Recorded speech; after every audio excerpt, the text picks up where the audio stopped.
All right, let's dive right in today.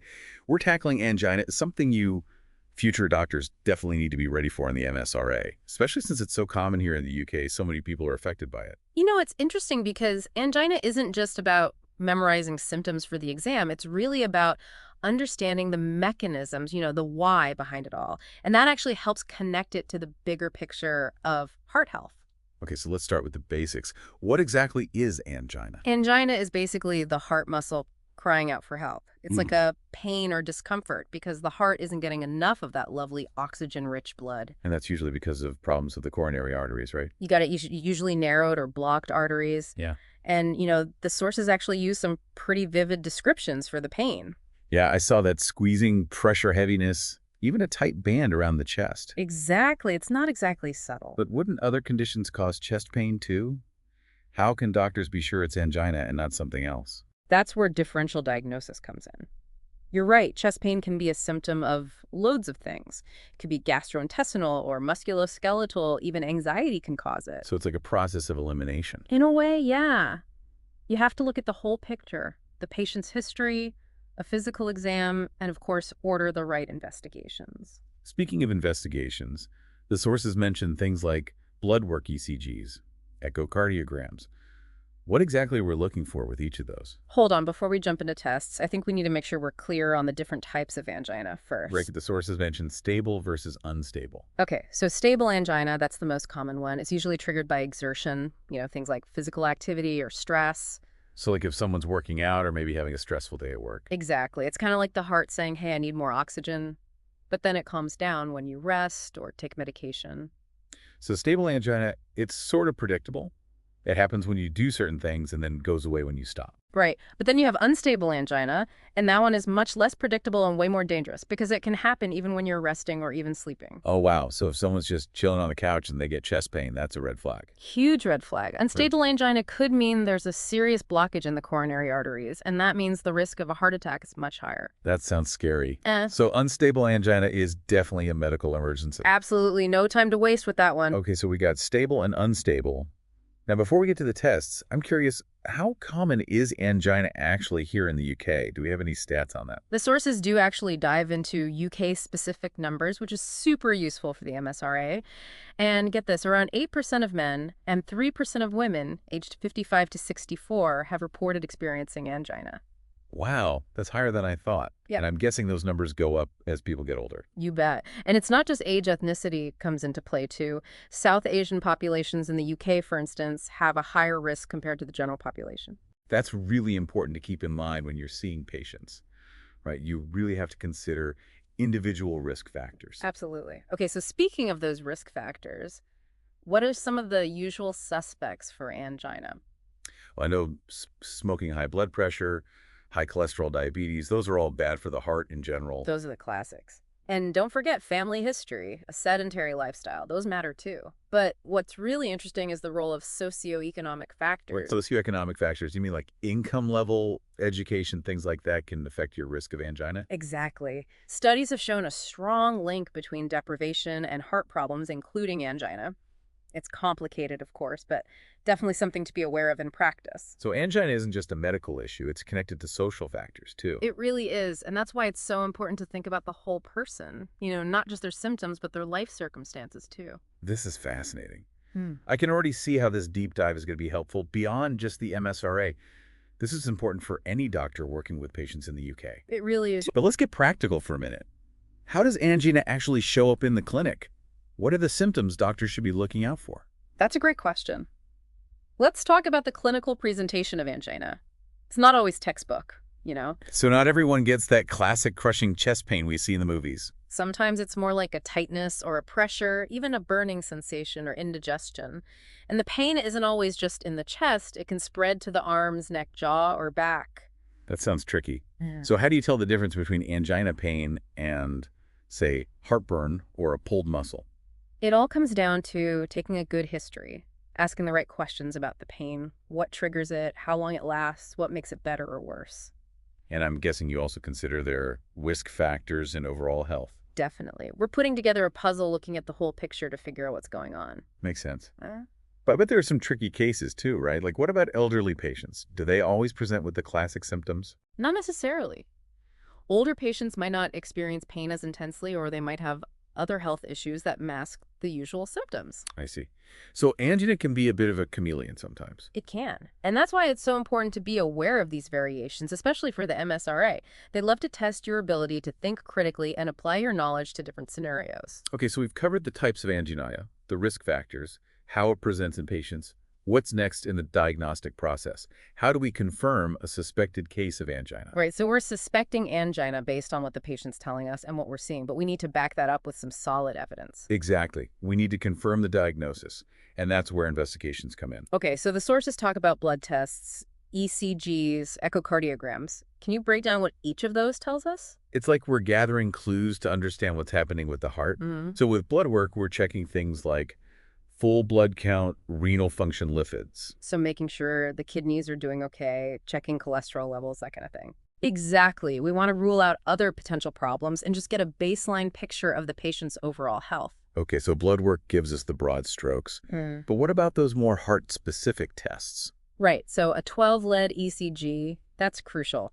It gives us a real-time look at the heart's electrical activity. We can see if the heart muscle is struggling, not getting enough oxygen. And that's called ischemia. Right. Yeah, you got it. Yeah. We're looking for specific changes on the ECG called ST segment changes, which can indicate ischemia. Got it. And the sources also mention an echocardiogram. What's the point of that one? An echo uses sound waves to create images of the heart, so we can actually see the structure and function. Is it pumping properly? Are there any leaky valves? Has there been any damage? So ECG is electrical activity, and echo is the physical structure. They kind of work together then. They do. They give us a really good understanding of what's going on with the heart. And then for unstable angina, there's another tool we use called the GRACE score. Oh, yeah, I've heard of the GRACE score, but to be honest, I'm a bit fuzzy on what it actually is. It's basically a risk calculator. It helps us figure out the likelihood of serious complications in patients with acute coronary syndrome, which includes unstable angina. Complications like what exactly? Things like a heart attack or even death. Okay, so the GRACE score helps predict how risky the situation is. Exactly. It takes into account things like age, heart rate, blood pressure, some blood test results, and the severity of their symptoms, all that stuff to give us a more precise risk assessment. That sounds incredibly useful for making treatment decisions. It is. So speaking of treatment, how do we actually help patients with angina? Well, that probably depends on what kind of angina they have. Right. Stable versus unstable. Absolutely. The management strategy is tailored to the individual patient, but the overall goal is always to reduce those pesky symptoms, improve their quality of life, and most importantly, prevent those serious complications we talked about. So for stable angina, what's the typical first line of treatment? It's a two-pronged approach: lifestyle modifications and medication. We always encourage patients to quit smoking if they smoke, eat a healthy diet, get regular exercise, and manage stress. The good old healthy lifestyle advice. It really makes a difference. And then on the medication side, we often start with beta blockers or calcium channel blockers. Can you remind me how those work again? Sure. So beta blockers, they work by slowing down the heart rate and reducing blood pressure, basically taking some of the workload off the heart. And calcium channel blockers, they relax and widen the blood vessels, which improves blood flow to the heart muscle. So beta blockers calm the heart down and calcium channel blockers open up the pipes. That's a great way to remember it.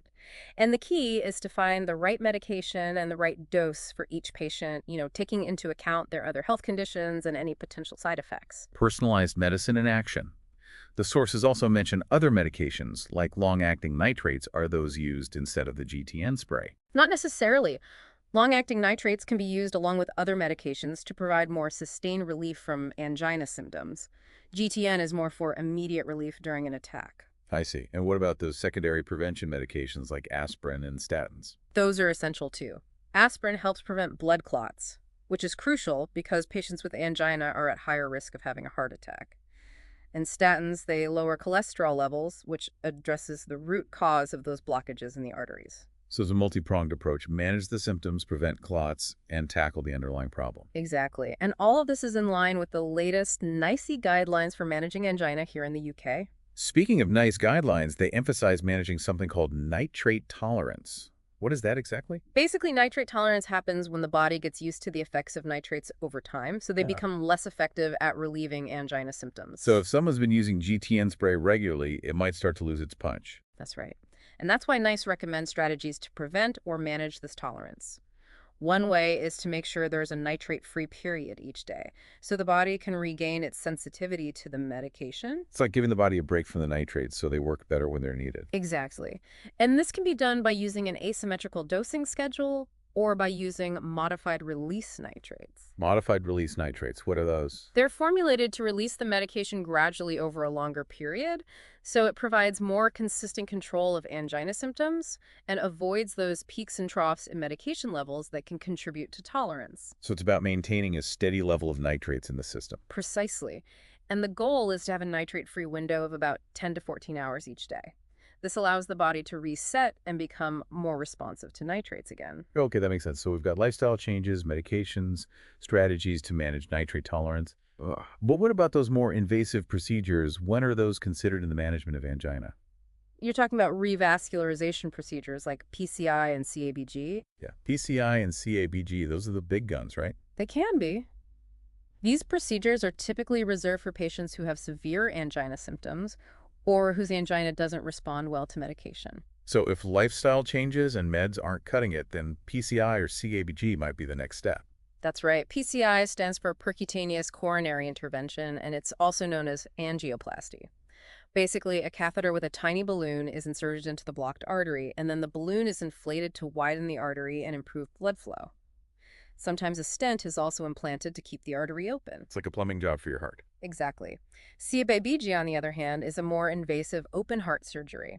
It involves taking a healthy blood vessel from another part of the body and using it to create a bypass around the blocked artery. So PCI is clearing the blockage and CAG is creating a detour. You got it. And the choice between the two depends on the location and severity of the blockages, the patient's overall health, and other individual factors. That's a lot to consider.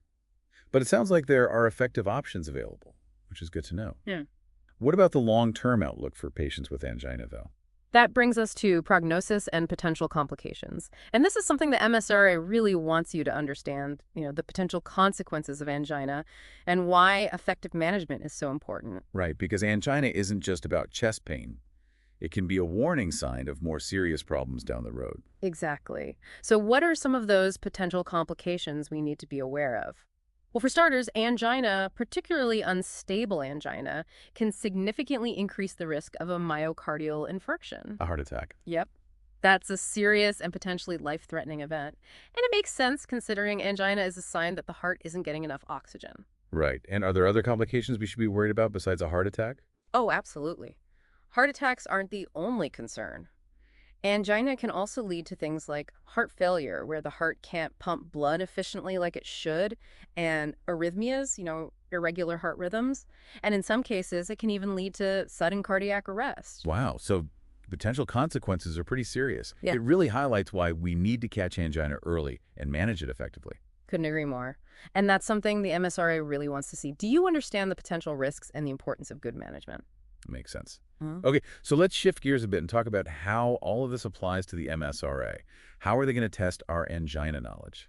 Well, the MSRA loves to give you those clinical scenarios, the ones that make you think critically. They don't just want you to spit back facts. They want to see if you can apply your knowledge to real-life situations. So we might get a patient presentation and then have to work through the whole diagnostic process. Exactly. Like imagine they give you a case, a 60-year-old man with chest pain when he exerts himself.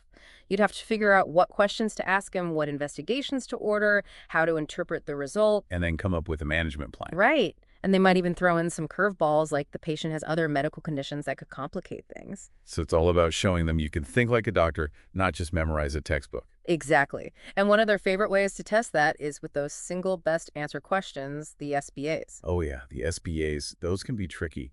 Can you give us an example of an angina-related SBA? Sure. Let's say you have a 55-year-old woman who comes into your GP practice complaining of chest pain. She describes it as a tight band across her chest that radiates to her left arm. The pain comes unpredictably when she walks uphill, and it's relieved by rest and her GTN spray. She has a history of hypertension, and her mother had a heart attack at 62. The question is, which of the following investigations is most likely to be diagnostic in this case? Hey, let me think about this. She's got those classic angina symptoms, the risk factors, the family history. So we need a test that can tell us for sure if there's reduced blood flow to her heart when she's active. You're on the right track. Remember what we said earlier, which investigation can actually show us if the heart muscle is getting enough oxygen in real time? I think I've got it. Would it be an exercise stress ECG? Bingo! An exercise stress ECG would show us if there are any ST segment changes during physical activity, which would indicate ischemia. So we'd have her walk on a treadmill or ride a stationary bike while we monitor her heart. Exactly, you nailed it. That's the kind of clinical reasoning the MSRA is looking for. You considered everything, her history, symptoms, risk factors, and then chose the investigation that would give you the most relevant information. That makes a lot of sense. This has been super helpful. I feel much more prepared to tackle those angina questions on the MSRA. I'm glad to hear it. But before we wrap up, I want to go back to something we touched on earlier, the impact of angina on a patient's quality of life. It's not just about the physical symptoms, is it? Right? Angina can really affect someone's mental and emotional well-being, too. Absolutely. You know, the fear of having another attack, the limitations on their daily activities, the uncertainty about the future, all of that can take a toll. So we need to address those aspects as well, not just focus on the medical side of things. For sure. We need to provide reassurance, education, and support. Encourage them to join a cardiac rehabilitation program where they can learn about healthy lifestyle choices, exercise safely, and connect with other people who understand what they're going through. So it's really about treating the whole person, not just the disease. That's what it's all about. Right. And that's what makes a good doctor great. You know, when you take that holistic approach, you can truly make a difference in your patients' lives. Couldn't agree more. Well, I think we've covered a lot of ground today, everything from the basics of angina to the latest UK guidelines, and even some MSRA tips to help you ace those exams. Yeah. Any final thoughts for our listeners? Just remember, angina is a complex condition with serious potential complications. It's so important to understand the different ways it can present, the tests we need to diagnose it, and the treatment options available. And remember, effective management is about more than just medication. It's about supporting the patient's overall well-being and giving them the tools to take control of their health. Excellent advice. And if you want even more resources and practice questions to help you prepare for the MSRA, don't forget to check out passthemsra.com. It's a fantastic resource for anyone getting ready for this exam. It's a great resource. Best of luck with your studies. Thanks for joining us today. And to all you future doctors out there, remember your journey doesn't end with the MSRA. It's just the beginning. Keep learning, keep striving, and never lose sight of the incredible impact you can have on your patients' lives.